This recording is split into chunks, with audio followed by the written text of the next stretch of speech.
예, 할렐루야. 예, 오늘 베델 장막 뉴질랜드가 아니라 한국에서 3일차 예배를 드리게 되었습니다. 이 시간은 우리 잠깐 기도하고 예배 드리도록 하겠습니다. 하나님 감사합니다. 오늘도 우리에게 귀한 예배를 허락해 주셨습니다. 우리의 예배를 통해서 또 우리가 하나님 앞에 영광을 돌리고 말씀을 나누고 또 그 가운데서 우리가 은혜 받는 시간 되게 하여 주시옵소서. 오늘 하루도 지켜주신 것 감사하고 하루를 우리가 예배로 잘 마무리할 수 있도록 인도해 주옵소서. 예수님의 이름으로 기도하였습니다. 아멘. 오늘 찬송가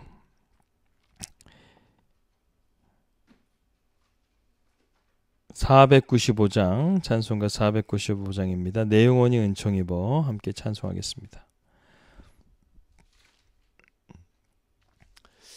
찬양하겠습니다. 내 영혼이 은총 입어 중한 죄짐 벗고 보니 슬픔 많은 이 세상도 천국으로 와도다.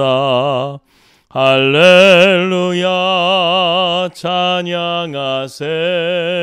내 모든 죄 사함받고 주 예수와 동행하니 그 어디나 하늘나라 주의 얼굴 뵙기 전에 멀리 뵈던 하늘나라 내 맘속에 이루어지니 날로 날로 가깝도다.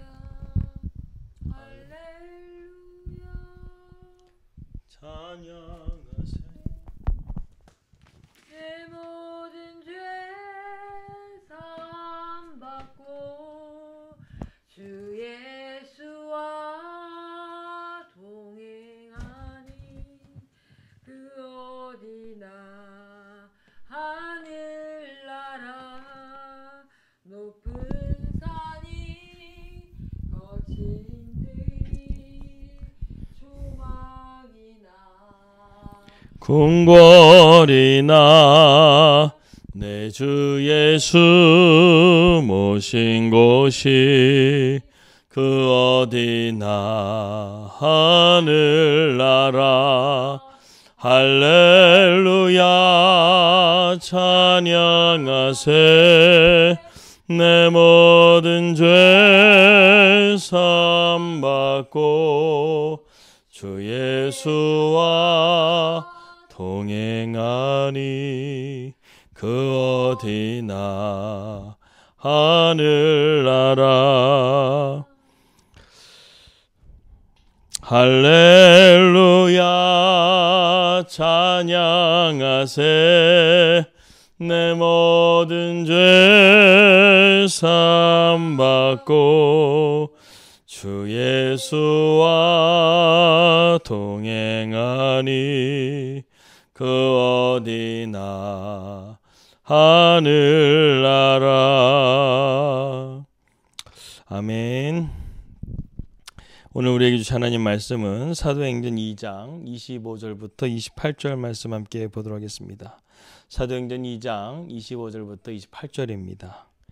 제가 봉독해 드리도록 하겠습니다. 다윗이 그를 가리켜 이르되 내가 항상 내 앞에 계신 주를 배웠으며 나로 요동하지 않게 하기 위하여 그가 내 우편에 계시도다. 그러므로 내 마음이 기뻐하였고 내 혀도 즐거워하였으며 육체도 희망에 거하리니 이는 내 영혼을 음부에 버리지 아니하시며 주의 거룩한 자로 썩음을 당하지 않게 하실 것이미로다. 주께서 생명의 길을 내게 보이셨으니 주 앞에서 내게 기쁨이 충만하게 하시리로다 하였으므로. 아멘. 예, 오늘 한국에서의 3일차 오늘 일정은 저희 아버님 산소를 다녀오게 되었습니다. 예, 오늘 어머님 모시고 대전에 있는 저희 아버지 산소와 또 그리고 외할아버지 또 산소 또 외삼촌 외숙모님을 만나고 오게 되었습니다. 아버지 산소에서는요 저희가 가서 함께 기도하고 또 저희 아버님 평생에 좋아하셨던 변찮는 주님의 사랑 이 찬양 찬송가를 힘차게 우리가 부르고 또 감동적인 또 기도의 시간들을 가지면서 다시 만날 우리 아버님을 기대하며 천국에서 다시 만날 그날을 기대하며 우리가 더욱더 천국을 소망하고 또 기도하는 시간을 갖게 되었습니다. 그리고 7년 만에 저희 외삼촌과 외숙모님을 만났는데 참 두 분을 보니까요 세월의 연륜이 느껴졌습니다. 그리고 돌아와서요 저 가족들과 함께 또 목욕탕에 가서 깨끗하게 씻고 돌아와서 이렇게 오늘 수요 예배를 여러분들과 함께 드리게 되었습니다. 하루하루 삶을 주님께서 선하게 인도해 주셔서 참 3년이라는 시간 동안에 또 아들로서 해야 될 역할들 또 그동안 또 못했던 부분들을 또 이렇게 어머님과 함께 할 수 있는 시간이 되어줘서 너무나 감사했고 저희가 이번 주는 또 이렇게 안성에서 일정을 하고 또 다음 주는 또 다른 일정으로 또 이렇게 움직이게 될 것 같습니다. 이런 모든 과정들 가운데 주님의 뜻이 함께 할 수 있도록 여러분 기도해 주시길 바랍니다. 예, 어제 우리는 오순절의 성령의 강림을 받은 가운데서 베드로가 이스라엘 백성들 앞에서 유대인들 앞에서 설교하는 그런 내용들을 우리가 함께 계속해서 살펴보고 있습니다. 어제 우리는 베드로는 예수님은 누구신가에 대해서 우리가 세 가지 함께 나눴죠. 첫 번째는 예수님은 기적과 표적을 행하시는 분이시다. 이 말씀을 들으면서 주님은 큰 권능으로 우리와 함께 하시고 또 우리의 삶의 고난과 질병 그리고 귀신의 역사들 이러한 것들을 가운데서 우리를 외면하지 않으시고 언제나 우리를 지켜주시고 또 보호해 주시는 분이라는 것을 우리가 함께 말씀을 통해 나누었습니다. 두 번째로 베드로는 예수님을 십자가를 지신 예수 그리스도라고 말했습니다. 예수 그리스도는 예수님의 십자가는 하나님의 뜻하신 계획이셨습니다. 예수님은 겟세마네 동산에서 그 십자가를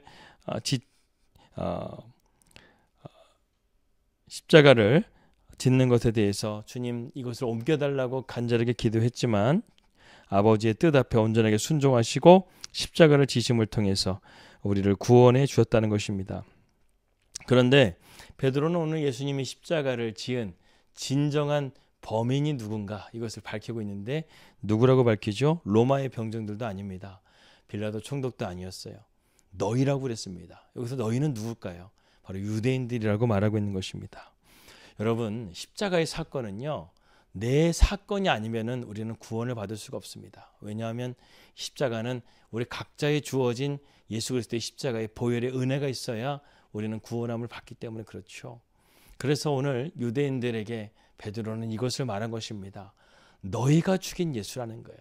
그렇기 때문에 너희가 회개하고 주님께 돌아오라고 오늘 베드로는 우리에게 권면하고 있는 것입니다. 여러분, 십자가의 사건이 다른 사람의 문제일 때는 우리에게 큰 두려움이 되지 않습니다. 그러나 십자가의 사건이 내 문제가 될 때는 그것은 엄청난 사건이 되는 것입니다. 우리가 죽였다는 거예요. 이것이 바로 십자가고 우리가 그 십자가의 보혈의 능력으로 구원함을 받은 줄 믿으시기 바랍니다. 세 번째로 이 사망의 권세를 깨뜨리신 예수님을 베드로는 설교했습니다. 마귀는 십자가의 죽음으로 예수님을 사망과 고통 속에 묶어둘 수 있다고 생각을 했어요. 그러나 예수님은 그러한 것들 가운데 묶이실 수 있는 분이 아니었다는 것이죠. 하나님께서는 3일 만에 예수님의 이 고통과 죽음의 빗장을 거두어 주시고 즉 사망의 고통을 풀어주셔서 부활로서 다시금 사셨다라는 것을 베드로는 고백하고 있습니다. 예수님은 사망에 매일 뿐이 아니십니다. 예수님은 이 세상의 어둠의 권세에 매이실 분이 아니십니다. 주님은 진리시고 생명이여 부활이시기 때문에 오늘도 우리의 삶 가운데 무덤이 아니라 죽음이 아니라 영원한 생명으로 우리를 인도해 주시는 분이라는 것을 믿으시길 바랍니다. 오늘 저는 두 분의 무덤을 다녀왔습니다. 하나는 제 인간 육신적인 아버님의 산소를 다녀왔고 또 우리 어머니의 아버님이신 외할아버지의 산소를 다녀오게 되었습니다. 기독교인들에게는요, 무덤은 큰 의미가 없습니다. 그런데 왜 가는 것일까요? 다만 그분에 대한 나의 삶의 추억을 또 기리면서 그곳에 가게 되면 왠지 아버님에 대한 생각도 많이 하게 되고 또 그리고 그러한 아버님의 사랑과 또 은혜를 생각하는 그런 시간들을 메모리하는 시간이죠. 기억하는 시간입니다. 그곳에서 뭐 조상들을 만나고 뭐 이렇게 그런 것들을 의미로 가지는 것이 아니에요. 아버님께서 이 땅 가운데 저희들에게 가장 큰 유산을 물려주셨잖아요. 믿음의 유산.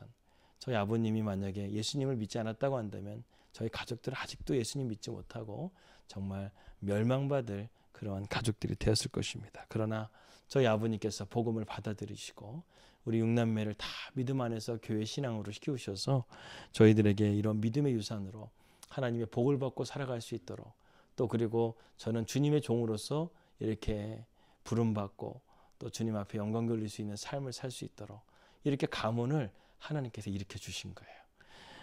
사망의 권세를 깨뜨리시고 이 복음의 능력으로 저희 가정을 살려주신 것입니다. 여러분, 우리 믿는 자들에게는 사망이라는 것이 끝이 아닙니다. 사망은 절망이 아니에요. 복음은 이것을 강력하게 선포하고 있습니다. 그래서 바울은 이렇게 말하죠. 사망은 너희 쏘는 것이 어디 있느냐. 사망에 대고 선포할 수 있는 권능이 바로 복음의 능력이라는 것입니다. 그러므로 우리가 주 안에서 더욱더 담대해져야 됩니다.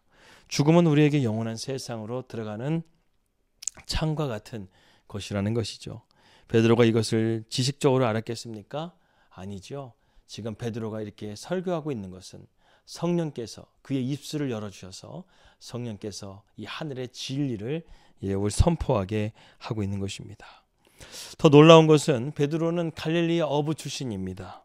그는 평생토록 바다에서 그물을 기우면서 제대로 된 학문도 배우지 못한 그러한 사람이었는데 불구하고 그는 놀랍게도 성경을 절묘하게 인용하여 설명합니다. 여러분, 만약에 베드로가 예수님의 공생애서의 삶 그리고 예수님의 십자가의 죽음만을 설교했다고 한다면 유대인들을 그렇게 많은 사람들을 5천 명이나 지금 이 설교를 듣고 변화가 되거든요.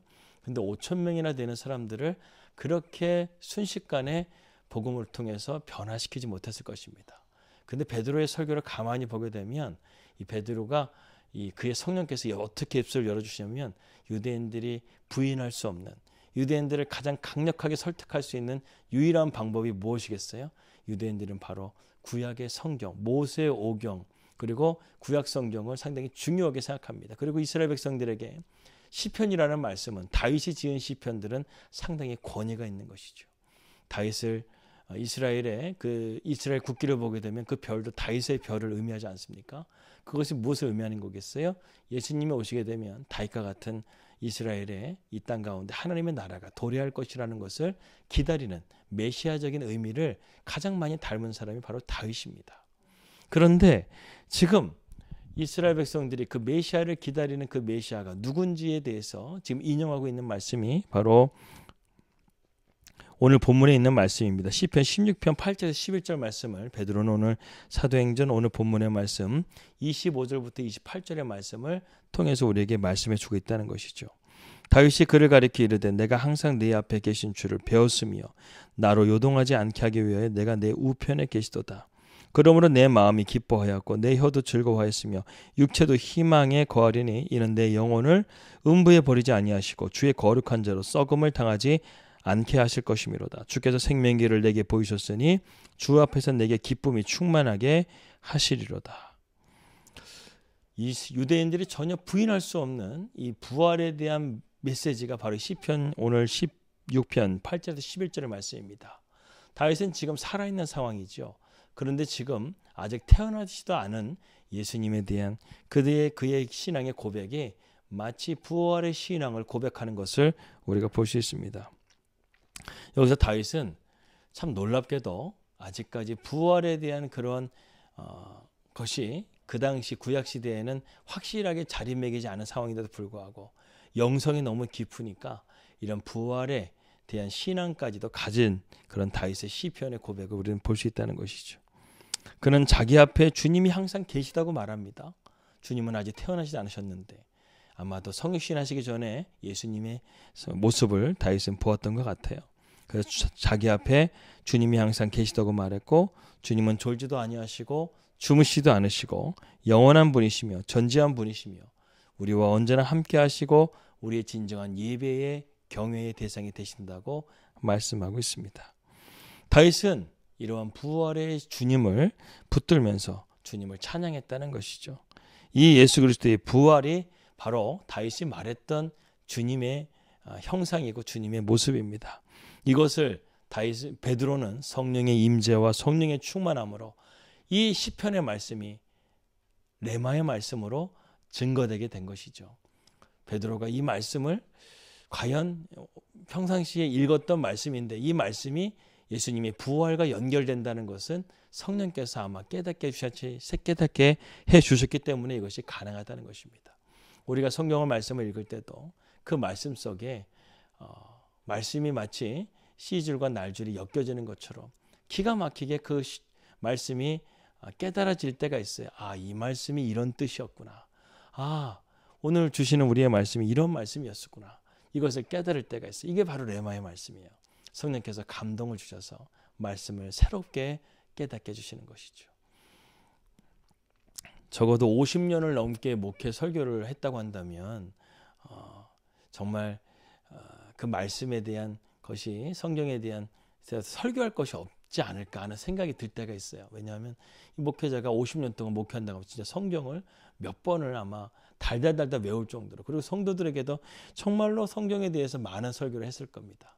그런데도요 50년을 넘게 목회하신 목사님의 명언이 있어요. 말씀은 날마다 새롭다는 거예요. 네. 같은 본문을 읽어도 말씀은 날마다 새롭게 우리에게 일용할 양식을 준다는 것입니다. 여러분들도 사도행전 2장의 말씀, 서오순절의 성령에 대한 말씀 얼마나 많이 들었어요. 오늘날의 교회가 얼마나 많이 이 말씀을 듣습니까? 그런데 이 말씀이 단순하게 시간이 지나가는 시간 때우기의 말씀이나 지식적인 말씀이나 문자적인 말씀으로 내 귀에 들린다고 한다면 오늘 이 말씀은 여러분들에게 늘 똑같은 설교 안에 이렇게 들릴 수가 있어요. 그러나 오늘 이 말씀을 통해서 성령께서 여러분들 가운데 역사해 주신다고 한다면 오늘 이 부활의 신앙이 내 귀에 다시금 새롭게 들리고 그리고 나에게도 이 부활의 신앙을 가지고 세상 가운데 담대하게 살아가야 되는구나.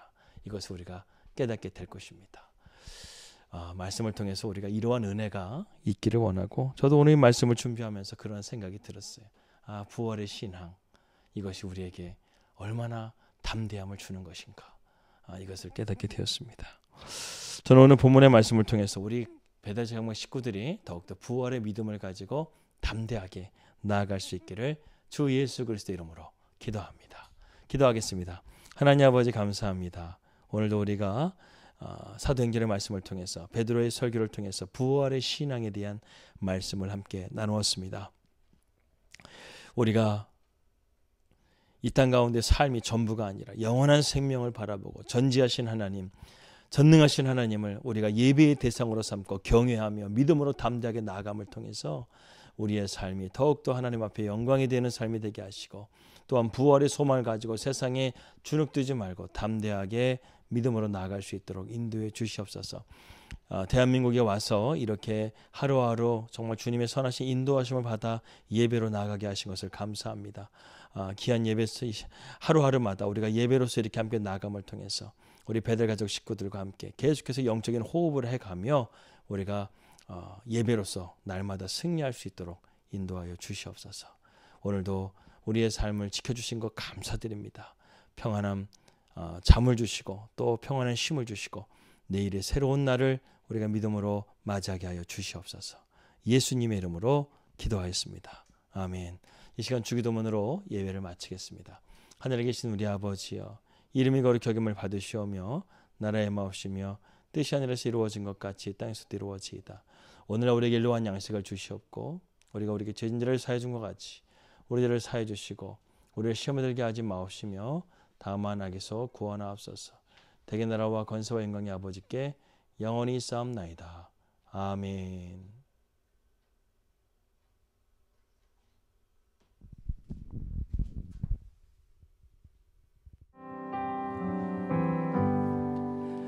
주님여 이 손을 꼭 잡고